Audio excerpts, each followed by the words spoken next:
Joining me now is the Principal Economic Advisor of Ministry of Finance, Mr. Sanjeev Sanyal. Many thanks for taking your time out and speaking to us at ET Now. Let me first begin by talking about the power sector.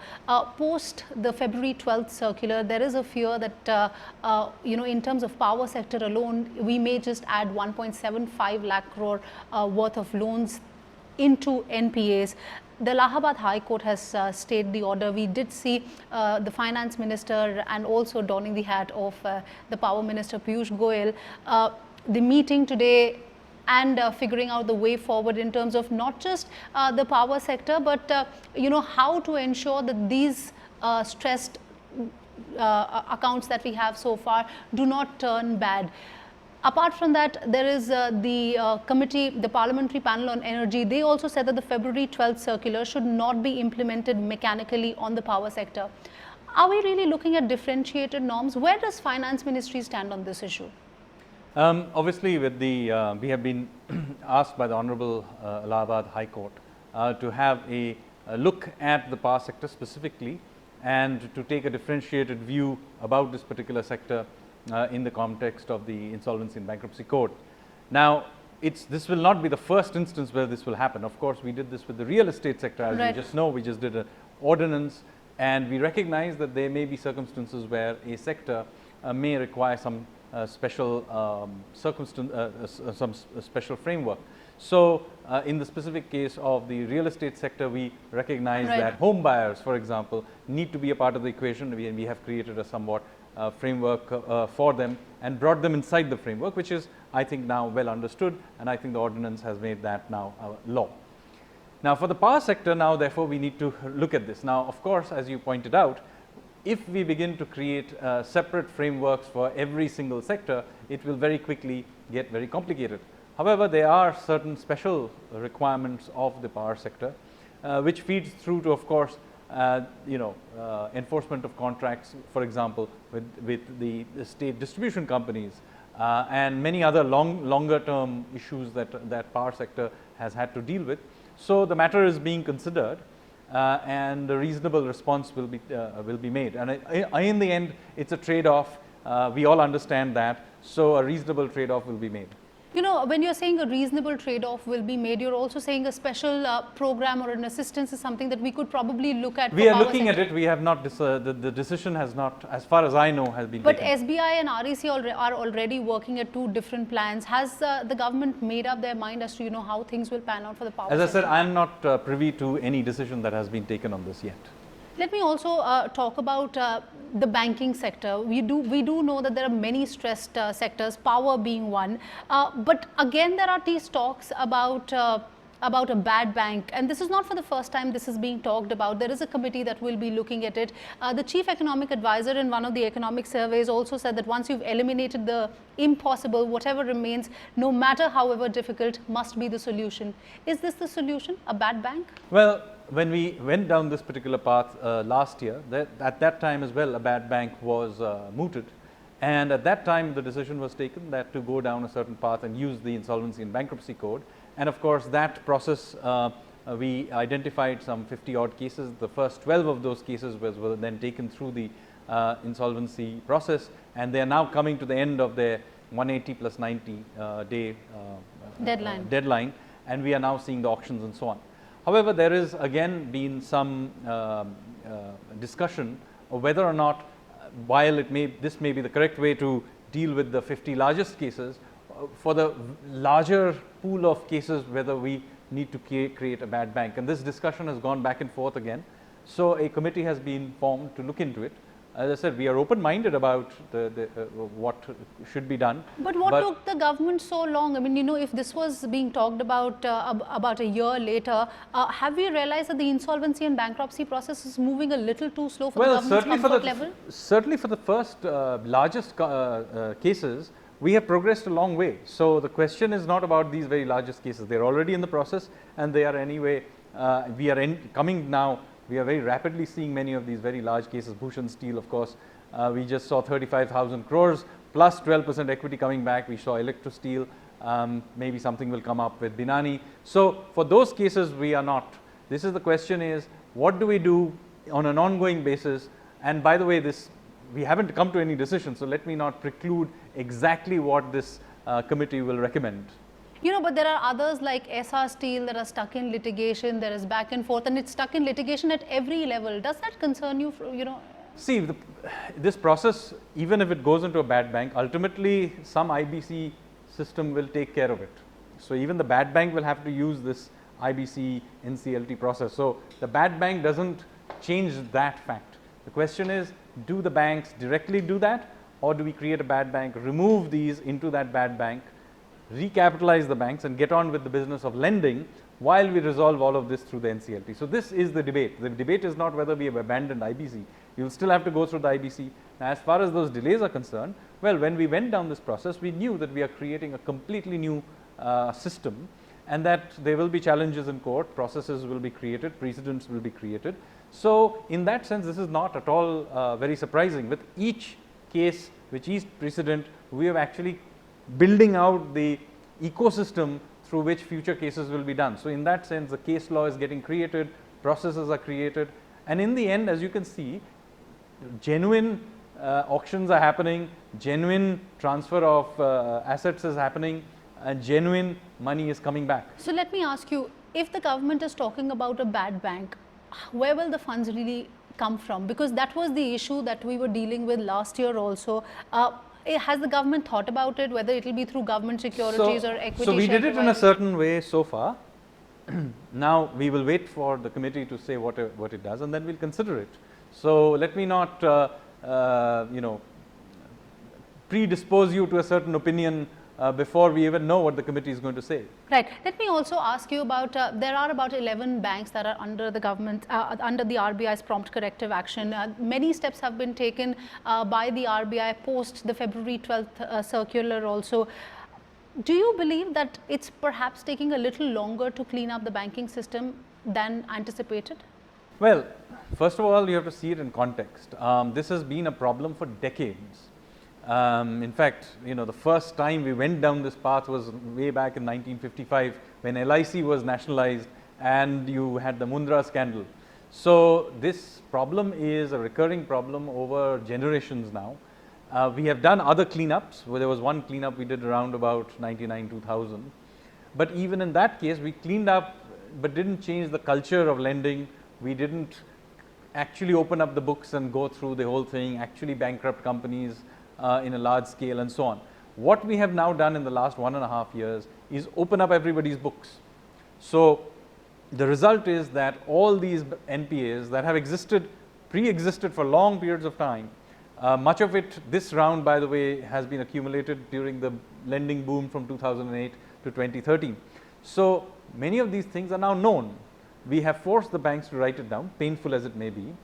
As a result of opening up the books, we have also found a whole bunch of scams of various kinds, as you know. Some skeletons have come, but the fact is it's done. We now know what the landscape is reasonably well. The odd thing may come out now, but we know what the landscape is. We have to a large extent written those off. Now we are on the other side of the problem. So let us not begin to see that not in context. The huge losses, for example, the public sector banks are announcing, they are a recognition of the existing system. In some of the so let's not shoot the messenger. We have recognized the problem. Now we are beginning to sell those assets off, and we are getting good interest, we are getting money. Now we will also in some cases recapitalize them, and then we will get them to lend. If a bad bank is necessary for one or other or many sectors, we will do that. Some cases where special love and care is needed, we will also do that. You in fact brought me to my next question. A lot of experts are saying that instead of having a bad bank, why not recapitalize the PSU banks in the first place? We've already gone ahead with the 2.11 lakh, recap that the government has already promised. The second tranche of it will be coming in very soon. But why not recap? Why not provide additional capital so that they're able to come up to speed with the Basel III? So it's a fair point. If you want, even if you create a bad bank, you'll have to provide money back to the banks at some valuation. And that will be a form of recapitalization. So yes, any case you will need to put some money aside, and how you finance it will have to be thought through. So one could argue that is the direct approach should be the better way. So that is an option, and as I said, the committee may for all we know, this may be what the committee may conclude, or they may come to a different conclusion. And in any case, they will lay out the options. We will know roughly what the numbers are, and then the government will look through it, and along with the Reserve Bank, will take a call. So apart from the 2.11 lakh crore rupees that the government has already earmarked, could we look at higher recapitalization for PSU banks? So if necessary, yes. But as I said, we are also, remember, getting money back as we auction. So it's not that we are not getting some monies back from all of this. And by the way, it's not just the auctions.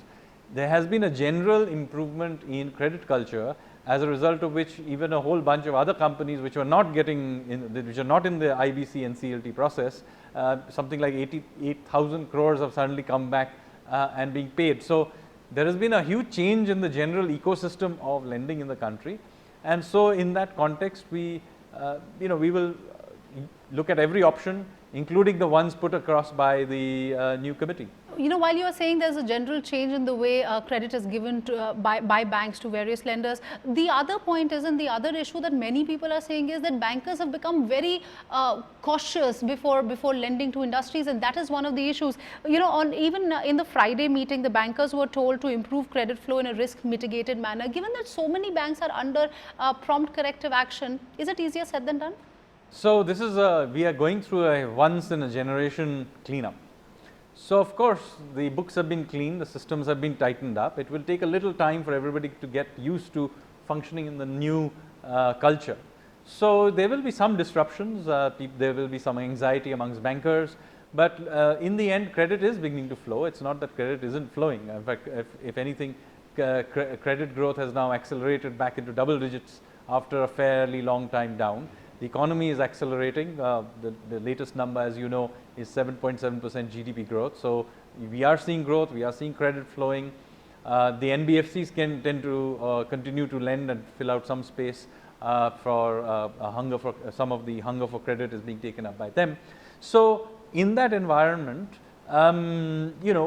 it's not so that no credit is flowing and no capital is getting to. There are problems with specific areas, particularly for MSMEs, we do need to pay some special attention. There may be issues, as you pointed out, with the power sector where we need to look at it. But on the whole, we are on the other side of the hump. Okay, that's a rather positive way to look at it. Let me ask you, is the government actively now looking at mergers and consolidation in the banking space? We are looking how some of the weaker banks have been told to give their riskier assets to the stronger ones. Is it a step towards consolidation in the long term? See, one important thing you have to know is that this story of consolidation and merger is a second order solution. The first order attention for policymakers is to clean up the banks, get this NCLT process going, recapitalize them, get them to lend again, particularly to target sectors like MSMEs. That is first priority. This business of mergers, consolidation, etc., yes, this is a longer term thing that we need to think about, particularly since one can argue that there are perhaps too many public sector banks. There may be benefits from merging some of them and so on. But I would like to be absolutely clear that this will be done on commercial grounds, and as and when it makes sense commercially to do it and these institutions are ready for it. But the first round has got to be to get them off this PCA framework and get them to be banks again. Then we can merge, do all kinds of other things along the way. In the end, taking two poor quality banks and adding them together just gives you a large poor quality bank. It doesn't improve it. So there has to be some commercial case where whatever you can do, rationalization of branch network, or because they are in certain businesses that are complementary, or some other commercial reason why you want to do it. Just randomly adding together problem banks does not actually solve anything. Before I move forward, I have to ask you, shifting focus from PSU banks to a private bank, what's happening in ICICI Bank? When we asked the interim finance minister Piyush Goyal, he sidestepped the issue on Friday and said the law will take its own course. But given the fact that ICICI Bank is a very important bank in terms of the systematically important banks that are there in the system, are you in a way worried that probably there could be other banks, and why does the government really want to keep its hands off ICICI Bank?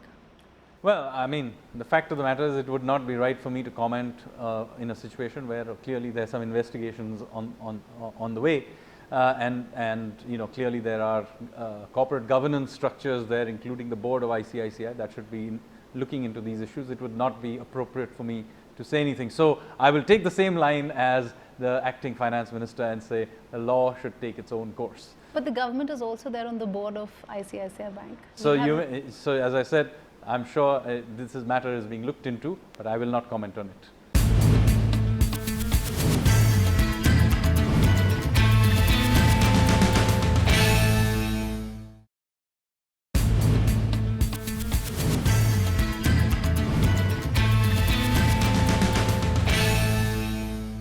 We have seen how the RBI has gone ahead and hiked rates, citing various global headwinds and domestic headwinds as well.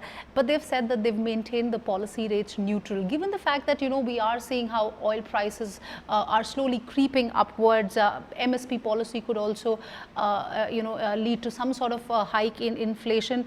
Do you expect tighter policy going ahead?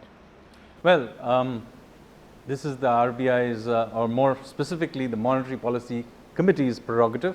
So there are limited things I can say on this.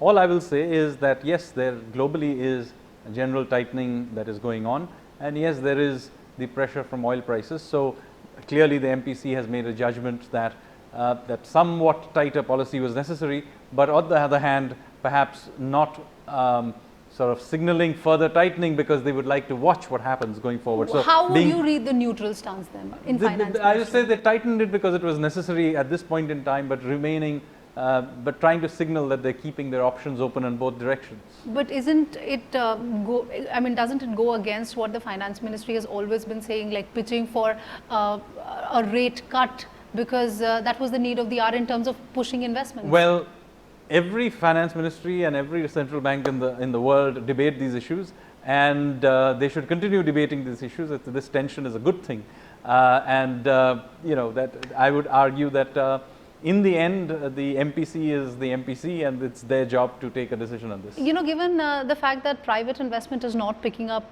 the way the government had wanted it to, only government spending is something that is pushing the growth to a 7.7% level. Do you think the government will have to walk the path of growth alone? I think you are underestimating our private sector. From what I hear, there are many sectors in which you're beginning to see fairly strong private investment coming back. In fact, I hear that there is actually a shortage of cranes in this country, of all things. And you can see whether it's truck sales, car sales, or even tractor sales, they are coming back. There is definitely information at multiple levels that investment is coming back, particularly because capacities are getting used up in many sectors. So far from this being a lonely path the government is having to tread, we in fact think that our partners in the private sector are beginning to run and will soon be running faster. And that should be heartening. But do you think there's going to be a jolt, given the fact that the RBI has gone ahead with a rate hike? See, obviously, if you make capital a little more expensive, it does add sands to the wheels. But you know, these are long-term investment plans. This is not a working capital issue. So since proper large long-term investments are being put in place, you know, 25 basis points this way or that way. And by the way, the very long-term interest rates on which these decisions are taken haven't moved quite in the same way. Since we were talking about the fisc, do you think, given, you know, how oil prices are inching upwards, do you fear the problems of twin deficit returning for India? So obviously we are a oil importing country. So when you import oil, it affects many things, including of course our current account deficit. It also means that there is pressures of, because we are at least so far passing it through to consumers on consumer price inflation, and then there are feedbacks to other things. So yes, it is somewhat difficult for us. But on the other hand, all choices are difficult. If you're an oil importer, all choices are difficult. What if you reduce taxes on something, that means you're spending somewhere else less. What do you cut back on? So this is a difficult decision that has to be made, but it's a decision that ultimately as an advisor I can only give the options. It's a political decision in the end. Has the government gotten too used to the 2 lakh crore rupees excise bounty that we had? No. So certain assumptions are made about oil prices, and people recognize that around it there is a fair amount of uncertainty. Sometimes it will go your way, sometimes it will go against you. So what should I say? There is a room for maneuver always that governments keep. Since you're saying there's room for maneuver, there's an oil formula that is in the works. Oil Ministry, Finance Ministry, both of them are looking at it. Does that mean we will probably get to a place where we may see partial deregulation, and also some of the both upstream and downstream companies will have to take the burden of it? So I will not like to preclude what that particular formula is.